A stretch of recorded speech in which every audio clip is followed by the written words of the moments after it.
we're talking about some of the ethics of yoga. I'm Amanda Armagast. And I'm Dr. Abbasi for Essence. Amanda, that's something you understand much more than I do. I do, and I'm going to break it down into really simple terms because it is pretty easy to understand. And honestly, it's something that I think that not all, like, you don't need to be a yogi to follow these ethics, these codes of ethics. I think that it's valuable for everyone to just remind themselves that we're all walking on this earth. Yeah, well, when most of people when I hear yoga, I only understand those exercises and meditation. That's Yeah. all I understand about that. But yoga is much more than just those. Yeah. Yoga is much more than exercise. It actually is, like, there's a lot of philosophy in yoga and a lot of, like, I don't want to say rules because they're not rules that you have to follow, but for example, in yoga, we're really big on energy and things like that. And if I'm putting my hands on someone, I should have good energy so I'm not transmitting that negative energy to someone. Mhm. One thing we even learn is in yoga, a lot of times, if the other people, if you're a teacher and the other people that you're teaching consent, then we do adjustments. So for example, we'll put our hand here and say, extend your head to my hand. And it's just to lengthen your body. Mhm. But if I'm having a really bad day, I wouldn't do an adjustment on someone that's a physical adjustment. I might stand in front of them and make an adjustment that they can watch me, but I don't want to transmit my energy to that person. Mhm. Now, I have to confess, as a Western trained doctor, I'm I have carried the same arrogance against anything else. Yeah. For a long time, I'm trained in the Western scientific method and so on, and whatever doesn't fit that, we used to just ignore. And now recently, we just start calling um, alternative medicine or Alternative healing. healing and so on. And it's sort of, we don't say that, but all we Western trained doctors, we sort of say it with a chuckle. Yeah. No, but just recently, when I had really back pain and I had to take 15 minutes to put my pants on, um, I noticed something has to change. And I just recently started doing yoga myself. It's pain humbles people. So I started noticing that I started doing yoga and I feel much, much better myself. So you see that I think that maybe it's a late recognition that this Western medicine is not all what's out there. And that's okay that people have their preconceived notions because you studied for what? How many years did you study medicine? Well, after the high school, I studied 23 years until I was a neurosurgeon, and I had to study and perform for another 3 years. So 26 years before I was a board certified neurosurgeon. So it is a lifetime. Not only that, but a spine surgeon. So you know a lot about the body, a lot about body mechanics and things like that. So if some little floaty hippy dippy girl comes up to you and is like, "Hey, did you try stretching out your arms or did you try doing this and that?" You're like, I studied this. I know about this, but in reality, In it's just something reality, it is different. It's the just something you didn't study. we study different things, and knowledge is very, I would say, every kind of knowledge. You create a network of Yeah. information, and if a new information falls within that network, you absorb it, you understand it, you put it in your daily life and daily work. But if that new information doesn't fit that network of information that you have built, like all of a sudden, talk about chakra and so on, that there is nothing in my traditional training But if I network. talk about fascia, Fascia, that's something I understand, and it's within my yeah. network of training. And no, but with chakras and fascia, those two things tie together because where your chakras are, there's actually more fascia in Mhm. those specific areas. I No, know you're out this of my is network right okay, now. enough. Okay, but anyway, so and you haven't been, I mean, you do yoga every day. You're pretty dedicated to your yoga, but No, it's I have to do that because I have pain. I have like horrible back pain that, If I don't do yoga, that pain get worse. So pain has its own way to not only make you do things, but as well humbles you. Totally. But in yoga, like we said, yoga is a philosophy. So one of the philosophies of yoga is there's 8 limbs, and the first 2 limbs are yamas and niyamas. The yamas are like how you treat other people or the way you walk around in the world. So we call them restraints. And then the niyamas are how you treat yourself and the way you see the world. So we call them observances. I want to talk about the first yama, which is called ahimsa, which is no violence. And it doesn't mean no violence as in punching people Mhm. or like pushing people or anything like that. But I think that this is a good kind of reminder that even though it's no violence to others, it also is no violence to yourself. And we're very violent. I think as humans in general and where we're living, we're very violent to ourselves. I'm not, but we're very violent to I am. yeah, very violent to ourselves without really realizing it. And it's okay. It's just a conscious effort to not be so violent to yourself. So I want to point out some ways that people are violent to each other. Taking the spotlight from people, which is a different yama, which is no Like stealing. interrupting you and Interrupting people or shutting down someone's idea. So if someone is really excited about something and you don't pay attention, you don't do listen, you snap your finger? you belittle them, that is actually violence to that person, and you doing that is actually violence to yourself. Okay, continue, please. Okay, so what do you mean? Interesting. Do you not understand that part? No, see, do you remember the network? My brain and my network, these are all new things to me. I need some time to absorb and fit this into my network of understanding and so on. But I want you to continue. I want you to add to that. Go ahead. Okay. So also not being violent is holding space for people. So the way that Dr. Abbasi was just saying that he doesn't understand what I'm saying, instead of telling him, how do you not understand this? It's so straightforward. I'm holding space and I'm going to just say that being nonviolent isn't specific. Like there's no specifics about being nonviolent. It's just being a good person in general. So walking around on this earth and being a good person, being conscious to the impact that you have on other people, even if it's a small impact, is important. And I think it's important for yoga philosophy because it's total health. Yeah, that makes sense. So, but there are some other yamas. What are they? Well, I have the yamas listed here. I can go down them if you want. So satya, truthfulness. And the yamas, they sound very specific. Like they sound nonviolence, truthfulness, non-stealing, but it's actually more obscure than that. So truthfulness is speaking your own truth. An example could be if someone hurts your feelings, you should tell them that your feelings are hurt in a nice way, because that is speaking your truth. And if you hold on to this resentment or whatever it should be, that's actually creating kind of blockages within your own body or someone else. Well, for that, we do have a word here in the United States for that. Which, Honesty? no, I call it passive aggressive. If you hold resentment back and don't speak the truth about something, and then it turns into your behavior toward others, instead of talking about, okay, you hurt me now, Mhm. instead of that, you just keep the resentment, and then we become so-called passive aggressive. By the way, Minnesotans are really master at that, aren't they? I don't know.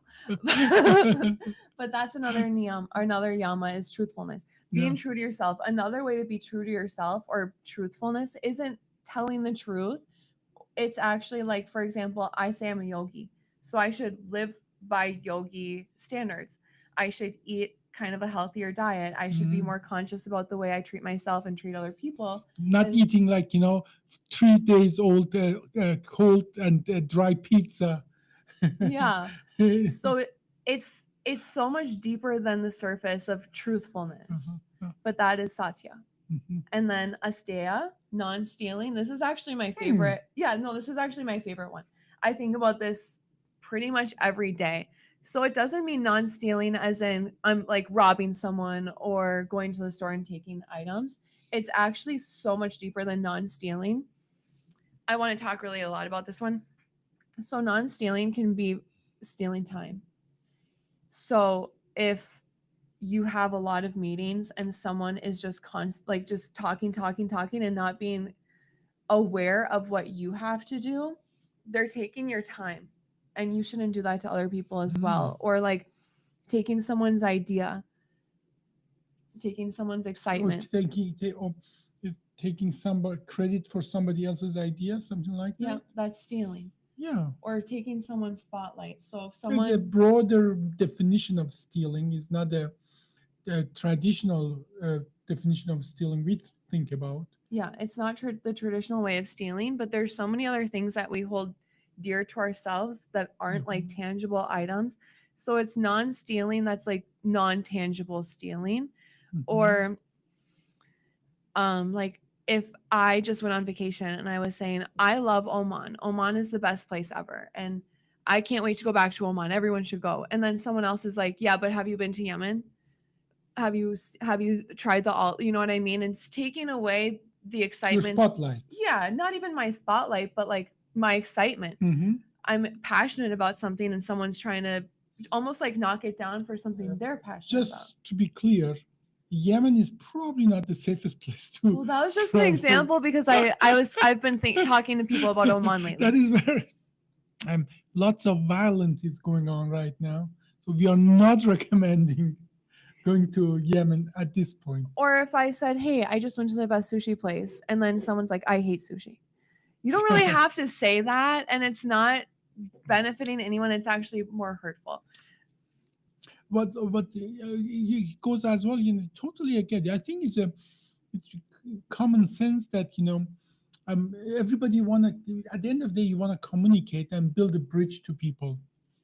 Like if you say you went to that sushi place and so on, instead of saying, "Oh, I hate sushi," you say, "What's your favorite sushi?" or "What Mhm. especially about that place did you like?" and so on. Then and that can give you an opening that finding common ground. Now there are lots of psychological ways, communication ways that actually people learn as well in our part of the world to building a bridge to people. Like Mhm. you say, obviously, when you say you love or you went to that place, you love the sushi, and somebody says I hate sushi, that's a sort of conversation stopper. Exactly. Yeah, exactly. It stops the conversation there, or like makes the other person not necessarily feel like they're adding to the Yeah, conversation.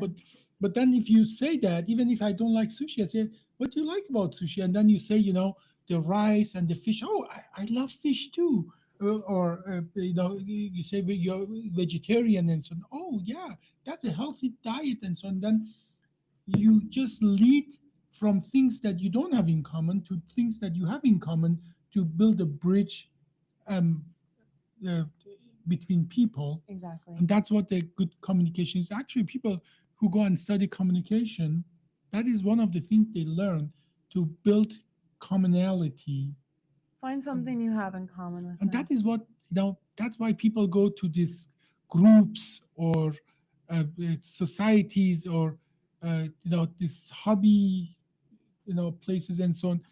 It's all about finding common ground Hmm. to communicate. And let me tell you something, with everything is going on in our world, with all the wars, all the struggle that we go through, that is what I think it is the beauty of 2025 is that people find more common ground because of internet, Totally. because of TikTok, because of all this, social media. They found that they have more in common with people who we traditionally had no connection to, like before this, how often would an American really meet a Brazilian, or Brazilian would meet a Chinese person Yeah, before social media. before social media. Yeah, Right. but now all of us are dancing to a Middle Eastern music, like that helicopter, Yeah. that was up and so on. Or it was even a Persian, a song, old Persian song. It was the oh, I see a Hezengi, Telamuna Kunkun, and no, now the whole India and Pakistan and Africa and so on, they are making dances to that and so on and so Yeah. forth. I think what you're saying is very valid, but it goes even beyond that. That helps different group of people who wouldn't be considered, um, even neighbors, find that they have more in common than they think. Or even people who we might be told are enemies. Even people who are traditionally considered as enemies, and unfortunately often neighbors, Yeah. are the worst enemies. Um, like for hundreds of years, German and French, they have been enemies. Like they have been in wars that had lasted 30 years or so. Do you know when once they start being, and now they are the closest allies, they are closest people in the entire planet probably. Do you know when they started really doing that? Once per uh, decree, per law, they remove the borders. People Mm. start going for grocery across the border and say, "Wow, look at that! I really like that thing." Yeah. And then people from French, who that used to have total resentment, they still have to a certain degree, but that's now like more like a brothers and Yeah, it's sister like a teasing petty each thing. other. Yeah. That's more like brother and sister teasing each other rather than we are going to go to war with Yeah. each other, which has been for hundreds of years now. Um, but once the border were gone, once they started, communicating, finding commonalities, and so this, um, in a further, in a extended way, this what you are discussing is what bring people, group of people, cultures together. I can stand by it. Yeah. I mean, it's technically a yogi code of ethics, and but it's how we see the world, how we move about the world and walk around the world. So another one is brahmacharya, which is moderation. I think that kind of goes without saying, but it's mostly about balance in your life, moderating things in your life. So maybe you spend too much time with your friends or you spend too much time working. It's the point of this yama is to find moderation and balance in your life. I'm I'm too much working, but if your work is your hobby and you're really happy with that, What's that saying? It's find do something you love doing and you never work a day in your life. and here it is. So it is moderation is now. Some people try so hard at moderation, then the moderation itself becomes the That's the problem. law. Yeah. Yeah. So that moderation doesn't mean that you divide your time equally among certain things and so on. It means finding a path that it put the balance your specific personal life, and if you have really the happiness in the work you do, that is not just then work life balance doesn't really mean something to you personally.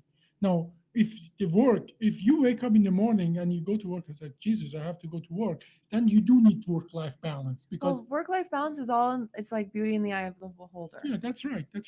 So it's not a specific, that uh, even though if you have fun doing something, still genuinely fun doing something, that you have to stop there to go and do something else. It's all balance. I love hiking. I Mhm. love to go to Taylor's Falls with my dog and go hiking. We have this route that's 60 floors, but that requires moderation. If I want to go hiking 60 floors, I can't do that every single day.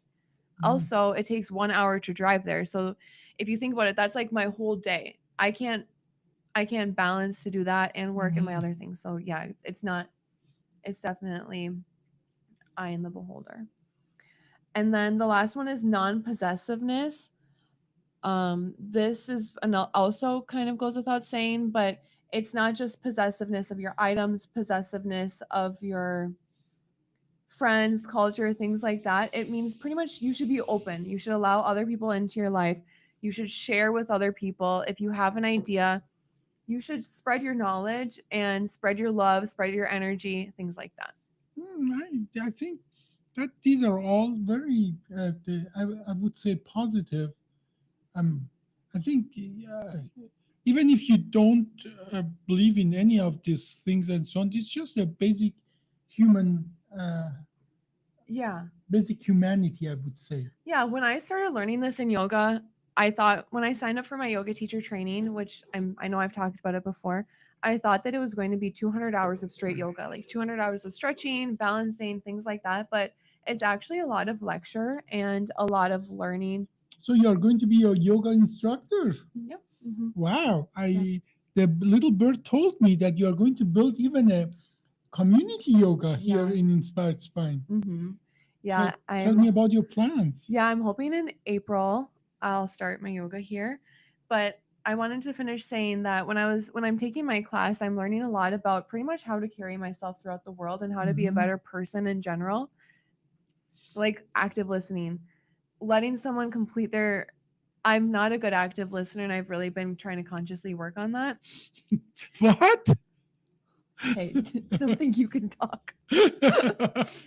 But yeah, anyway, yoga in general, I think is really great for the mind, body, and soul. But my Mm. plans for this year regarding yoga, I am a certified laughter yoga instructor, and I've done a laughter yoga training here at work or a laughter The yoga reception was event. pretty good. Everyone loved it. Even the engineers. Even the people I thought wouldn't come. Actually, there were some people I didn't tell you this. There were Mhm. some people that were planning on just coming for a little bit to make me feel good because everyone knew it meant a lot to me. But then they got so hooked. They stayed the entire time. And I'm not going to say who it was on here. That person was the last one to leave. Oh wow. But but yeah, So you know that's as well goes to sometimes you think you don't like something. Now, do you like green eggs and ham? Do you like in the box? Do you like in the with the fox? So you don't know until you try that. Yeah. That- And that's also kind of similar to our last yama is no possessiveness. You can be possessive of your ideas and be like, "No, I don't like doing that." But then if you just open yourself up, you're not being possessed by your ideas, you will learn something about yourself. Yeah, they're really multifaceted, these things. Like, stealing is not just about possession of stealing of material stuff or not being aggressive as well. Not being aggressive to yourself is a different level of all of these have a different layers and Yeah. levels. Yeah, very interesting. Oh, sorry. We didn't really talk about it that much, but the self-violence or the non-violence, I want to talk about it more when we talk about the niyamas because the niyamas are how you treat yourself. The self-violence is not a niyama, it's just a yama. But I think that it's huge because there's a lot of ways that we're violent to ourselves. We maybe don't get enough sleep at night. That's a violence to yourself. No, she's talking about me. I wasn't talking about you. But I can if you want me to. Not treating your body the way your body wants you to treat it is a violence to yourself. Or like we have a lot of violent self-talk. A lot of people say mean things about themselves to themselves. That is a self-violence. And whatever you That's say, definitely not you, Amanda. no. You wake up in the morning and there's no. Everything you say to yourself is something that you're probably saying to other people. So Mhm. I think that that's something that people should think about. We don't realize Self-love. You have it in here in West as well that you have to love yourself, otherwise you're unable to love others. Yeah, exactly. You have to love yourself so you can love others. Mhm. And that sounds very mean and wrong because a lot of people are depressed and they say like, Mhm. "No, I'm capable of love." But I think that they don't realize once you love yourself more, you can love other people more. Yeah, once you are at peace with yourself, you can spend more of your mental capacity on the others. The patience that I give myself is the patience I give other people. And Yeah, if you can't give yourself patience, you might not be able to give other people patience. Or makes sense. the more you judge yourself, the more you're judging others. Makes But my sense. plans for yoga, inspired spine in general, I do plan on doing very light yoga with the patients, back, neck related yoga, or maybe some hip Mhm. stuff. And then in addition to that, we're going to start having some community events for yoga for anyone So who stay tuned.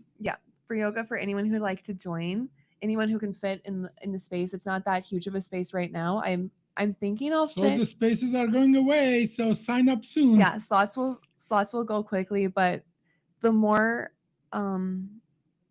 excitement around it we have, the more classes we can have. Excellent. Excellent. Thank you guys for watching. This was Essence of Life, and we talked about philosophy of yoga. I'm Amanda Armagast. And I'm Dr. Abbasi for Essence. Thank you for joining us. Thank you.